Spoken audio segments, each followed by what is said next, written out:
കുട്ടാപ്പി കണി കാണാൻ പോ, വണ്ടി എടുക്കടാ. ഞാൻ റെഡിയാ.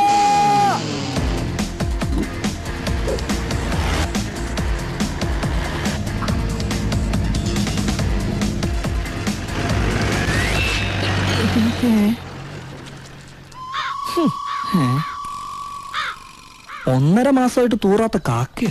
കുഞ്ഞാലിക്കയുടെ കട കഴിഞ്ഞോടാ? അതറിയണേ കണ്ണൂർന്ന് നോക്കണം. കണ്ണു തുറക്കലൊക്കെ ആനി മുമ്പിൽ എത്തിയിട്ട്. ഞാൻ കല്യാണം കഴിക്കണവരെ നിനക്ക് ഇതൊക്കെ സഹിച്ചാ പോരെ? അതേ സ്ഥലം എത്തി. നോക്കി കണ്ടു ഇറങ്ങിക്കോ. ഈശോയെ, കുഴി ഉണ്ടാവല്ലേ? ഇവിടെ ഈ ടയർ എന്താ പഞ്ചറാകത്ത്? പൊസിഷൻ കറക്റ്റ് അല്ലടാ. ഓ എന്റെ അമ്മോ, കറക്റ്റ് തന്നെയാണപ്പാ. ഈ പാപ്പിച്ചായന്റെ ഒരു കാര്യം, ആന ടീച്ചറിനെ ഇന്നും കണി കാണുന്നോണ്ടാ പാപ്പിച്ചായന് ഈ ഐശ്വര്യമൊക്കെ ഉണ്ടായത്. കണി കാണാത്ത ദിവസം മൊത്തം മൂപ്പർക്ക് ഗതികേടാന്നാ പറയുന്നത്. ഒരു കാര്യം ശരിയാ, ആന ടീച്ചർ കുളിച്ചൊരുങ്ങി സ്കൂളിലേക്ക് വരുന്ന ഒരു വരവുണ്ടല്ലോ, അതല്ലേലും കാണാൻ ഒരു ഐശ്വര്യം തന്നെയാ. കണിതേ വരുന്നുണ്ട്, തുറന്നോ തുറന്നോ.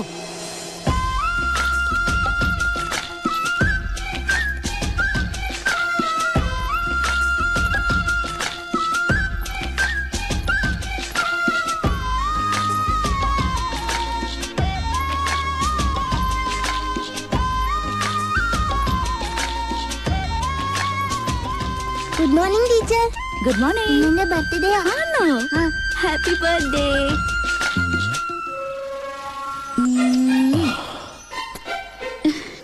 ആ ചെക്കനെ പൊക്കിക്കോടാ. കണിക്കൊന്ന എന്നെ നേരത്തെ വന്ന് പൂത്ത് നിൽപ്പണ്ടല്ലേ ടീച്ചറെ? എന്തുണ്ടെന്ന് പറഞ്ഞിട്ട് എന്നാ കാര്യം? മനുഷ്യരാണ് കുറച്ചൊക്കെ വിവരം വേണം. ഇതിപ്പോ മറ്റുള്ളവരെ കൂടെ നാണം കെടുത്താനായിട്ട്. സ്കൂളിലേക്ക് പോകാൻ പാതാളത്തിലൂടെ വല്ല വഴിയുണ്ടോന്ന് ഞാനിപ്പോ നോക്കുന്നേ. Good morning. ഞാൻ പിടിച്ചേ. ഇനി ഞാനും പിടിക്കട്ടെ. എന്താ വെയിറ്റ്? ഇന്നെന്താ മോന് വിശേഷം? നിന്റെ ഹാപ്പി ബർത്ത്ഡേ ആ? Happy birthday to you. Happy birthday to you. Happy birthday. മതിടാ, ഞാനൊരുമ്മ തരും. മോന് ഞാനൊരുമ്മ തരും. നോക്കട്ടെ, എവിടെയാ? ആ, ഇവിടെ. വൃത്തികെട്ടവൻ. ഇനി ഞാൻ തൊട്ടുപോകരുത്. സൂക്ഷിച്ച് സ്കൂളിൽ പോണേ മോനെ. അടുത്തൊന്നും നെറ്റ് കഴുകല്ലേ. പാപ്പിച്ച വിളിക്കുമ്പോ വരണേ. ഇവന് ചില്ലിട്ട് ഫ്രെയിം ചെയ്ത് വെക്കണം അല്ലടാ. എന്റെ ആദ്യ ചുംബനം. അന്ത്യചുംബനോ? കരുനാക്കൊണ്ടൊന്നും പറയില്ലടാ, തുടങ്ങിയിട്ടുള്ളൂ ഞാൻ. ഞാനെല്ലാം അവസാനിപ്പിക്കാൻ പോവാ. എന്താ? രാവിലെ കെട്ടിയെഴുന്നള്ളിച്ചുള്ള നീ വരവ്. ഇത്രയും നാളിവിടെ വന്ന് നിന്നിട്ടും ഇന്നേ വരെ ആനി ടീച്ചർ പാപ്പിച്ചായന്റെ മുഖത്തേക്ക് സ്നേഹത്തോടെ നോക്കിയിട്ടുണ്ടോ? നിങ്ങൾ തമ്മിൽ ഇത്ര ശത്രുതയ്ക്ക് വെറുതെ എന്തിനാണ് എന്റെ സമയം കളയുന്നത്? ഏയ്, അങ്ങനെ വലിയ ശത്രുതയൊന്നുമില്ലടാ. ചെറുപ്പത്തിലുണ്ടായ ഒരു ചെറിയ പ്രശ്നം. അന്ന് ഞാൻ 7ാം ക്ലാസ്സിൽ പഠിക്കുന്നു, അവൾ 5ാം ക്ലാസ്സിലും. ഞങ്ങൾ നല്ല കൂട്ടുകാരായിരുന്നു. ഒരു ദിവസം ഞങ്ങൾ കളിച്ചുകൊണ്ടിരുന്നപ്പോ എന്റെ മുമ്പിൽ വെച്ച് അവളൊന്ന് കാല് തെറ്റി കമിഴ്ന്നടിച്ചു വീണു. അപ്പൊ അവളുടെ പാവാട ചെറുതായിട്ട് മുഴുവനായിട്ടൊന്ന് അങ്ങോട്ട് പൊങ്ങി. അവളുടെ തൊടയുടെ ഇവിടെയായിട്ട് ശ്രീലങ്കയുടെ വലിപ്പത്തിലൊരു മറുക് ഞാൻ കണ്ടു.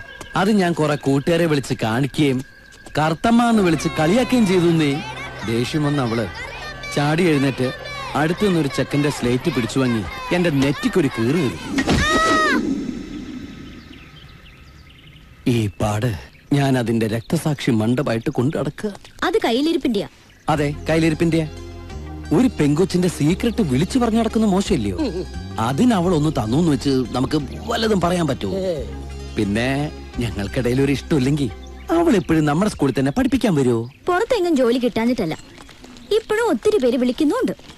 പക്ഷെ എന്റെ നാട്ടിലെ പിള്ളേരല്ലേ ഞാൻ പഠിപ്പിക്കണ്ടേ? അതാണ് ആനി. അവൾ എന്ത് ചെയ്താലും അതിനൊരു ന്യായം ഉണ്ടാവും. സ്നേഹമുണ്ട് എന്ന് വെച്ച് സ്നേഹമൊക്കെ നാട്ടുകാരുടെ മുമ്പിൽ അങ്ങോട്ട് തുറന്നു കാണിക്കാൻ പറ്റുമോ? പറടാ. ഓ എന്നെ അങ്ങ് തല്ലി കൊല്ലി. ഓ അതിനെന്താ? അയ്യോ അമ്മേ. ഇത്തവണത്തെ സ്കൂൾ വാർഷിക ആഘോഷം കണ്ട് ഈ ഇത്തിരിക്കണ്ടം കിടങ്ങുന്നത് ഒന്നിനൊരു കുറവ് വരുത്തരുത്. എന്താണത്? ഒരു കുറവ് വരുത്തരുന്ന് പറഞ്ഞിട്ട് പറഞ്ഞു തീരും മുമ്പേ കുറവാണെന്നോ? ഞാനൊരു കുറവ് വരുത്തിയിട്ടില്ല. എന്താ ടീച്ചർ ഇത്? എന്തെങ്കിലും കുറവുണ്ടെങ്കിൽ എന്നോട് പറഞ്ഞാ പോരെ? പിള്ളേരെ കൊണ്ട് പറയിക്കാം. അതിനൊന്നും കുറവാന്ന് പറഞ്ഞില്ലല്ലോ. എന്നിട്ടാണ് കുട്ടികൾ കിടന്ന് കുറവാണെന്ന് പറയുന്നത്. എന്ത് കുറവാണ് നിങ്ങൾക്ക് ഉണ്ടായതേ? എന്നോട് പറയൂ. അയ്യോ, അത് പാട്ടാണ് പാപ്പിച്ചായ. കുറവാ കുറവാ ഏലമണി കാട്ടിലെ മലം കുറവാ. ഏലമണി മലം കുറവാണെങ്കിൽ ഡോക്ടറെ കൊണ്ട് കാണിക്കാൻ പറ. അപ്പൊ കാണാം. ശരി. പാപ്പിച്ചായന്റെ ഗുൾഫി വരുന്നു. ഇവളിപ്പോ വന്നു. ടീച്ചർ പഠിപ്പിച്ചിരുന്ന സ്കൂളല്ലേ, എപ്പോ വേണമെങ്കിലും വരാലോ. കുറെ ദിവസത്തിന് ശേഷം മുഖാമുഖം കാണുമല്ലേ, മുഖത്തുനിന്ന് ആ കണ്ണാടി എടുത്ത് മാറ്റിക്കോ, ഇല്ലേ ചിലപ്പോ തല്ലിപ്പിടിച്ച് കളയും. അതല്ലേ ജുബ്ബ പിന്നെ മാറ്റാൻ പറ്റില്ലല്ലോ. എന്താ പറയണ്ടേ? 2 ചായയും 2 കടിയും പറഞ്ഞാലോ? രണ്ടുപേര് കണ്ടുമുട്ടുമ്പോ എന്താ പറയേണ്ടത്? നോക്കി നടക്കണമെന്ന്. അല്ല, രണ്ടുപേര് കൂട്ടിമുട്ടുമ്പോ അങ്ങനെയല്ലേ പറയാ. എടാ നമസ്കാരം പോലെ ഓ, എന്തെങ്കിലും. പാപ്പിച്ചായന്റെ ഒരു ഗമ അനുസരിച്ച് ഗുഡ് മോർണിംഗ് പറയാം. കൂട്ടളിയ കൈ. Thank you. Good morning. ഇത്തിരി ഏറ് പിടിച്ചോ. പഞ്ചായത്ത് പ്രസിഡന്റ് അല്ലേ, നമസ്തേ ആയാലോ? ശരിയാ, അത് കൊള്ളാം. നമസ്തേ. പക്ഷെ ഗുഡ് മോർണിംഗ് അല്ലേ നല്ലത്? എന്നാ ഗുഡ് മോർണിംഗ്. നമസ്തേ പുതിയ ലിപി, അത് കലക്കൂട്ടോ. നമസ്തേ. മിണ്ടാതിരിക്കെ, എനിക്കറിയാം എന്താ പറയണ്ടേന്ന്. ഗുമസ്തേ. കളിയാക്കിയതാ? ഏയ് ഞാൻ പ്രസിഡന്റ് ആയതിന്റെ ദേഷ്യ? അല്ല, പെട്ടെന്ന് കണ്ടപ്പോ ഗുഡ് മോർണിംഗ് നമസ്തേ ഒരു കൂട്ടിമുട്ടി ഒന്നായിട്ട് വന്നതാ. ഞാൻ നിന്നോട് പറഞ്ഞല്ലേ ഒന്നും പറയണ്ടെന്ന്. നന്നാവണുണ്ട്. അത് പിന്നെ ടീച്ചർ അമ്മാതിരി തീറ്റയല്ലേ തിന്നണത്. നീ പോയിട്ട് വണ്ടിയിൽ നിന്ന് ഫോൺ എടുത്തിട്ട് വന്നേ. പാപ്പിച്ചാന്റെ ഫോൺ നീ ഇത് വണ്ടി കൊണ്ട് വെച്ചേ, എന്നിട്ട് അവിടെ തന്നെ നിന്നോ. എന്തിനാ? ആരെങ്കിലും വിളിക്കുകയാണെങ്കിൽ ഫോൺ എടുക്കാൻ ആള് വേണ്ടേ? അല്ല, അതിപ്പോ ഇവിടെ നല്ല എടുക്കാലോ. തർക്കുത്തരം പറയുന്നോടാ. ഇതിലാരും വിളിച്ചില്ലെങ്കിൽ നീ ആരെങ്കിലും വിളിച്ചോളാം. പോടാ. പ്രവർത്തനം നന്നാവുന്നുണ്ട്. ഞാൻ മനസ്സിൽ വിചാരിച്ച പല കാര്യങ്ങളും അതിൽ നന്നായിട്ട് ആനി നടത്തുന്നുണ്ട്. സത്യത്തിൽ ഈ തെരഞ്ഞെടുപ്പിൽ തോറ്റ വിഷമം അതെല്ലാം കണ്ടപ്പോ മാറിയിട്ടോ. അതിന് പാപ്പിച്ചാനോടാ ഞാൻ താങ്ക്സ് പറയേണ്ടത്. എന്തിന്? ജയിച്ചിട്ടും തോറ്റു പോകുമായിരുന്ന എന്നെ ജയിപ്പിച്ചു തന്നെ നിർത്തിയതിന്. മനസ്സിലായില്ല. പാപ്പിച്ചായന്റെ ഈ ഡയറിയാണ് എന്റെ പാഠപുസ്തകം. പാപ്പിച്ചായനോട് ചോദിക്കാതെ വീട്ടിൽ നിന്ന് എടുത്തതാ. സോറി. നന്നായിട്ട് വരയ്ക്കുമല്ലേ? ഞാൻ എല്ലാം കോപ്പി അടിച്ചിട്ടൊന്നുമില്ല. ചില്ലറ കൂട്ടിച്ചേർക്കലും തിരുത്തലൊക്കെ ഉണ്ടായിട്ടുണ്ട്. ഒരു സംശയം, ആ ചന്ദ്രേട്ടന്റെ പറമ്പിൽ നിന്ന് പോകുന്ന തോട് കിഴക്കോട്ട് തിരിച്ചു വിടണമെന്ന് എഴുതിയിട്ടില്ലേ? പക്ഷേ അത് അവിടെ